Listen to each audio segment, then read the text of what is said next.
بندہ نماز نہیں پڑھ رہا، وہ بول رہا ہے کہ میرے کو ٹائم نہیں مل رہا، کچھ مل نہیں رہا، میں بزی ہوں، میں کہیں چلا گیا ہوں.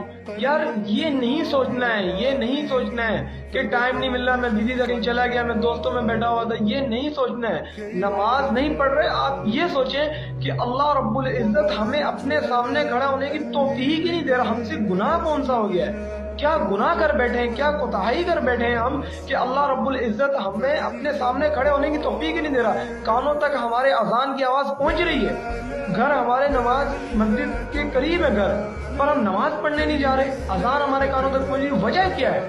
کہ اللہ رب العزت اپنے سامنے کھڑا ہونے کی توفیق ہی نہیں دے رہا ہمیں. کس وجہ سے؟ کہ ہم نے اتنے گناہ گار ہو گئے ہیں، اتنے برے کام کر لیے.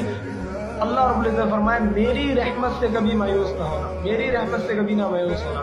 اللہ رب العزت دیر ضرور کرے گا، دیر ضرور کرے گا، پر وہ دے گا تمہیں بہت کچھ دے گا. وہ کس وجہ سے؟ کہ نماز ہی جو ہے، جو اس کے بنا کوئی کامیابی نہیں. نماز ہی مین چیز ہے اس دنیا میں، اس لائف میں. جو نماز نہیں پڑھتا وہ انسان ہے ہی نہیں اس دنیا میں، وہ مسلمان کہلا ہی نہیں سکتا.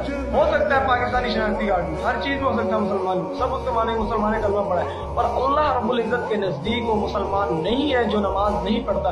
قرآن پاک میں بھی یہ فرما دیا کہ کافر اور مسلمان، غیر مسلم اور مسلمان کے اندر جو فرق ہے، جو مین چیز جس کا فرق کیا جاتا ہے وہ ہے نماز.